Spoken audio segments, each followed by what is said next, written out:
Thanks for joining us for the Community Connection. I'm Brooke Hall. November marks the start of a busy holiday season. Rachel Workin gives us tips on how to reduce, reuse, and recycle around the holidays.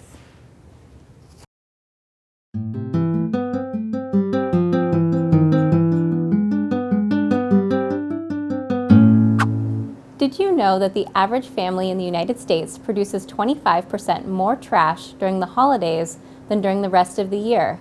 That adds up to 1 million extra tons of garbage each week. Annual trash from gift wrap alone exceeds 4 million tons. As we enter the holiday season, here are some low-waste tips following the 3 R's so that you can celebrate joyfully but without those extra bags of trash. To reduce, cut back on food waste. Over 18% of food in Minnesota is landfilled because it doesn't get eaten. Make it a goal to have no food waste this holiday season. Have your guests bring containers to portion out leftovers, and then label all the leftover food in the refrigerator that will spoil the fastest with Eat First signs. Check out the website lovefoodhatewaste.com that features delicious recipes using the most common odds and ends, such as bread crusts and potato peels. To reuse, remember that most types of wrapping paper isn't recyclable. Instead of gift wrap, switch to something reusable, like a gift bag, an old map, or cloth. If you want to use wrapping paper, pick a recyclable paper, such as plain brown paper, and focus on reusable bows or ribbons for the wow factor. And to recycle, there are tons of holiday recycling options here in Fridley. Bring your pumpkin to Springbrook Nature Center from November 1st through 13th and toss it in our pumpkin dumpster. We'll bring all of those pumpkins to a commercial composting center to get recycled. We've already collected over 4 tons of pumpkins in the past 2 years. You can also bring your non-working holiday lights to City Hall from December 1st through January 30th. Holiday lights can't be recycled curbside because they get tangled in the recycling equipment, but they're full of non-renewable metals that are valuable for recycling. Drop them off at the front desk to be recycled. And our final holiday recycling tip is to join the Curbside Organics Recycling Program. Participants in this program are recycling 400 to 600 pounds of food scraps, leftovers, and paper towels each year. The holidays are a great time to get started. Sign up by November 30th and receive a free month off your second billing cycle. You can collect all of your old food waste and it will be picked up at your door and brought to a commercial composting facility. Learn more at fridleymn.gov/organics. Recycling is awesome! In mid-September, Councilmember at-large Bob Barnett retired after more than 30 years of service to the city. David Ostwald was later appointed to fulfill the rest of his term. Here's an interview with the new councilmember to learn more about him.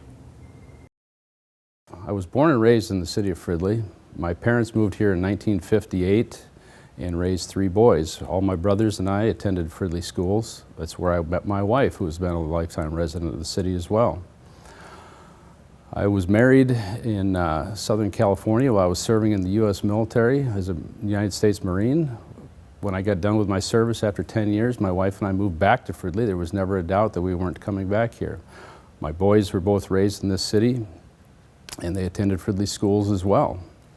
While I was in the Marine Corps, I learned the job skills that I use today as an aviation manager. I'm a mechanic by trade, aircraft mechanic, and I've been doing that for about 35 years now as well. The way I got involved in city government was working at a pancake breakfast about 12 or 14 years ago, and Scott Lund, our mayor, was working with me as well. I had been considering getting involved in the city and took this as an opportunity to ask him if he needed some help. I would be more than willing to assist. At the time, there was a referendum going on through the city, and he asked me if I wanted to go door knocking, and I did, and passing out some pamphlets. I don't remember what the referendum was, but that's how I got my quiet start. So after that, I've ended up being on 4 commissions, and now landed on the city council. My connection to the city is growing up here. After 43 years, I've got a lot at stake around here. My family was from here. My in-laws lived here. My children grew up here. So this is just a great community. My favorite thing about Fridley is just the comfort level that comes with being somewhere for such a long time. You know, it's often described as a small community living inside of a large city, and that is what I've found to be true. I can see downtown Minneapolis from my house, but I can also see deer and wild turkeys, and I had a beaver in my backyard earlier this year as well. I've really come to appreciate the citizens here. I've seen a lot of change in the 43 years, and I think change is good, and we need to embrace that. With the new the diversity that we've developed here in the city, I think we've got a lot of room for growth as well with that, and potential with getting everybody involved in it. I think we have a great community and we need to embrace it all. So what I'm looking forward to in my first term is working with the residents of the city of Fridley. I've seen a lot of change over the last 43 years that I've lived here, and change is good. Embracing what we have here, the residents, the diversity. We've got great parks, we've got great trails. We've continued to expand the city. I think everything that we're doing, I want to continue doing as well to provide a quality of life to the residents and to my friends and family that I've become to count on so much as a resident here. Brandon Brodhag, one of Fridley's civil engineers, is up next to talk about the trail and street project near the high school. The City of Fridley Engineering Division just completed the Westmore Lake Drive Trail and Street Resurfacing project in September of this year. The project started in June and ended in September. Our contractor was North Valley Inc. The project included adding a 10-foot bituminous trail along Westmore Lake Drive from Medtronic Parkway to the high school, and then it transitioned to the high school side where a 10-foot concrete trail from the south end of the high school to 61st Avenue. On Westmore Lake Drive from 61st Avenue to Highway 65, bike lanes were part of the project on both sides of the street. Since we already had the existing concrete sidewalk on both sides of the street, bike lanes were added for bikers to be able to travel from our newly constructed trail to Highway 65. This project was to make connections to the trail network that we have on Medtronic Parkway and on the east side of 65 near Moore Lake Beach. The project was also completed to help out with safety near the schools. Another portion of the project that was added during construction was adding concrete medians from the high school, middle school entrances on the west side of Westmore Lake Drive to the east side of Westmore Lake Drive. These were added for safety of the students with both the high school and middle school to help cars traveling through the area know that this is a school area with a lot of students crossing. Another portion that was added late during the construction was chip sealing of the street from 61st to Highway 65. This was brought for enhancement of the bike lanes that were constructed during construction. With the concrete medians, the spacing between the travel lane and the bike lanes, we added a buffer, which you will see is two lines spaced either 2 feet or 1 foot apart from the west side of the high school to the east side of the high school. And this has helped with a buffer so that bicyclists have that safety between the cars and their bike lane. From Carroll Street to Highway 65 on Westmore Lake Drive, you will see it'll bump out from bike lane, and 2 travel lanes to adding a parking lane on the north side. This parking lane is added so that neighbors along Westmore Lake Drive will have one side of the street to park on while still having the 2 bike lanes going each direction. At the intersection of Marigold and Westmore Lake Drive, there were some changes for the intersection. We narrowed the adjacent street on Marigold that comes into Westmore Lake Drive, and with the area that we added and minimized the pavement, we added a rain garden. The rain garden was constructed this fall and it was built by Minnesota Nice. If you have any questions about our street projects, please contact us at web-streetprojects@fridleymn.gov. The City of Fridley recently launched a redesign of the city website. Let's take a quick walkthrough to see how the content is organized. In September 2019, the City of Fridley launched an updated website with the city's website provider, Civic Plus. The site now has a clean look and an easier layout to navigate. On the homepage, there are top menu sections dedicated to services, community, doing business, government, and a how do I section. Under Services, find information and resources on services the city provides, including code enforcement, licenses and permits, street maintenance, and waste and recycling. Under the Community menu, find information on what is happening in our city, how to make a positive impact with our environment and energy usage, current recreation programs for kids and adults, street projects, and more. The Doing Business menu is geared towards citizens who own a business or are a contractor doing business in Fridley. There are links to bid opportunities, licensing, inspections, rental properties, and additional resources. Under the Government tab, find information on City Council and commissions, descriptions of city departments, employment opportunities, and public notices. The How Do I section is meant to be a quick resource for web users. Commonly viewed pages are broken down into different sections depending on need, including Apply For, Find, Pay, Register, and Report. Also on the home page is a search bar where you can type in keywords to find related pages and documents. Just below, there are 6 buttons that link directly to some of our most used resources on the website, such as paying your utility bill, viewing license and permits, reporting a concern, and finding agendas and minutes. As you scroll down the page, you'll see news and updates from our city, an events calendar and public notice announcements, as well as links over to our social media pages. In addition to the city homepage, Springbrook Nature Center and Fridley Liquor also received design updates. Our Public Safety Department now also has their own homepage to share events, updates, and resources. To visit the Public Safety page, search Public Safety in the toolbar, or go under our Services menu. Their homepage is set up in a similar manner with services, community resources, contact information, and a How Do I section. Public Safety also has their own frequently visited buttons and a news and updates section. Scroll down the page to find community events and links to their social media. Get back to the Fridley homepage by clicking on the icon below. You can navigate to the Springbrook homepage by searching or going under the Community tab. Find information on the history of Springbrook, current and future programming, tips for exploring the park on your own, and how to support the Nature Center. The homepage also includes its own frequently used page buttons, updates, and events. Head back over to the Fridley homepage and go under Community to find Fridley Liquor, or search it in the search bar. The homepage has a similar experience to the others we have explored and has information on events, sales and products, and more. If you have a question or suggestion for our website, please email webmaster@fridleymn.gov. The new year is almost here, which marks the beginning of the 2020 census year. Learn about the census and why it is important in this quick video.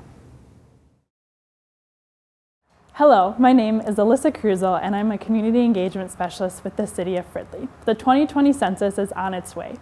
Areas of Fridley have been identified by the U.S. Census Bureau as being at risk for being undercounted. Even one missed person could mean forfeiting at least $28,000 in federal funding for the next 10 years in Minnesota. Addresses will receive information about how to respond to the census in the mail starting March 12th of 2020. Individuals will be invited to respond to the census online, but can also request a paper copy or fill out the information over the phone as well. Watch the following video to learn more about the census, how to respond, and the impact census data has on our Fridley community. Don't miss your chance to be counted in the 2020 census to show that you count.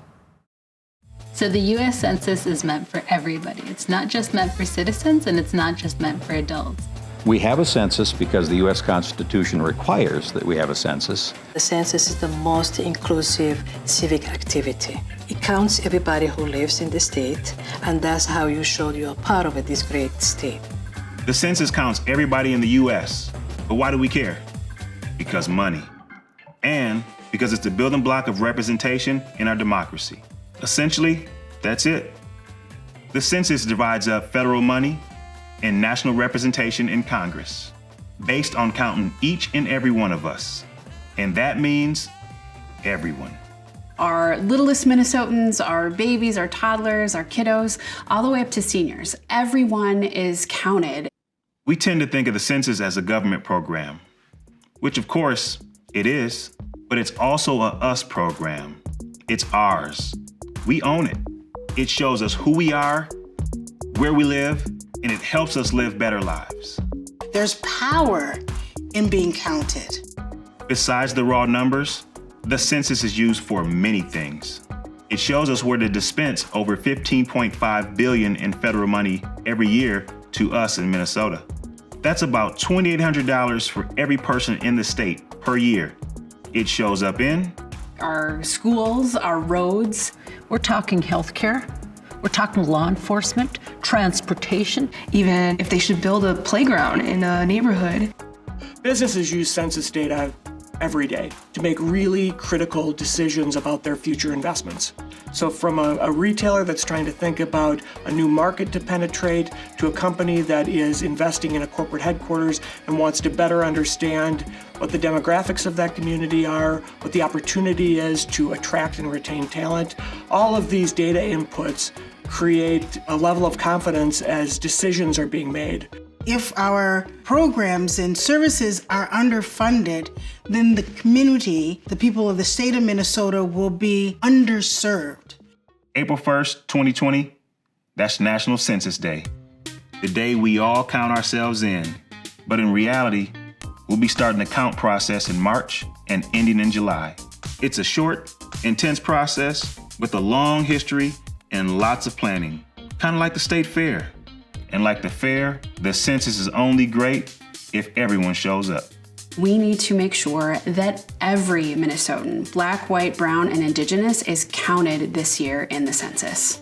It's very important that Somali Minnesotan participate in the census. It's important for the Hmong community to fill out the census. I think it's really important for the Latino community to fill out the census. It is very important for rural areas to participate in the census. It's not only important for young generation, but also for everyone in Minnesota and United States. That we be able to participate in our democracy, that we be able to be a part of the community, because that is what makes this country the great country that it can be and has been. It's important for us to be counted, to be seen, to be represented. And we can leverage that into assistance, engagement, participation with the things that are important to us. This will be my first time filling out the census. I think the young generation will consider it as an opportunity to exercise how being an adult works. This will be the first census where people will have the opportunity to fill it out online first. This is a really big difference compared to 2010 and any other census before it, because it's always been a paper form.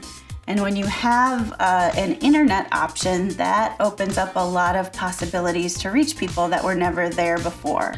But for those who'd rather go Census Classic, fill out a paper form and mail it in. That's still an option.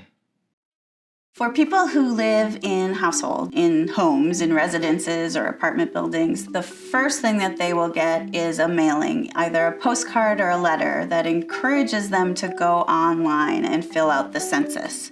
There's also a subset of people, just about 25% of the US, who will receive a letter telling them that a census form is coming. This happens in late March, and Census Day itself is April 1st, 2020. Then there's a number of reminder mailings. Hey, did you get this? Did you see this? Maybe you should go online now. Maybe you should go online now. And then if a response doesn't happen by late April, that's when enumerators start moving out to the homes that did not yet respond to the census. So if you fill out your census form when you get that postcard in the mail, or if you get a letter in the mail, you are not likely to ever see an enumerator at your door. They only go out to homes who don't respond to those mailings. If there are people who are experiencing homelessness, they typically would get counted where they are on April 1st, 2020. So if they don't have a usual address, the rule is that they get counted wherever they are. If they're in a shelter, they would be counted in that shelter. They're out on the street somewhere. There's a special program that goes out to try to reach people on census night and count them where they are on that night. So we got the who and the why, but how? How is this massive undertaking done? Part 2 has the nuts and bolts. Go ahead, check it out. You know you want to.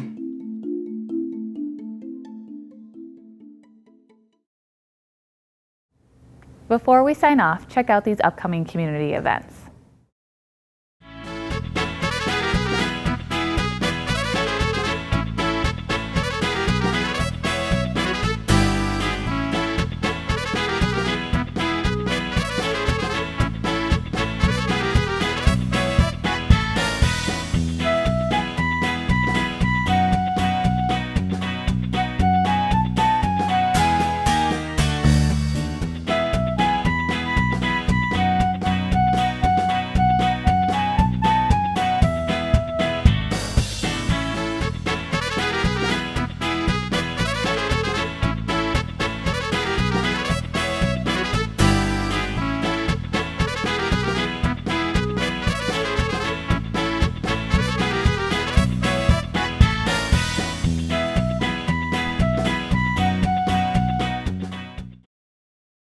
That's all for this month's Community Connection. Be sure to subscribe to email updates and follow the City of Fridley on Facebook, Instagram, LinkedIn, and Twitter.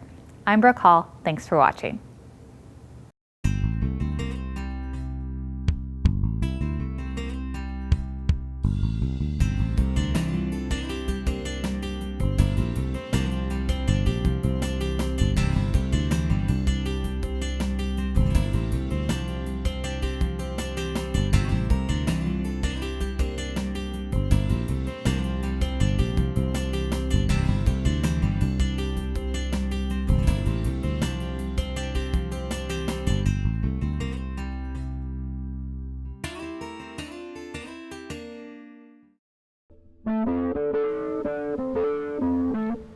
This has been a production of Fridley Municipal Television, Channel 17.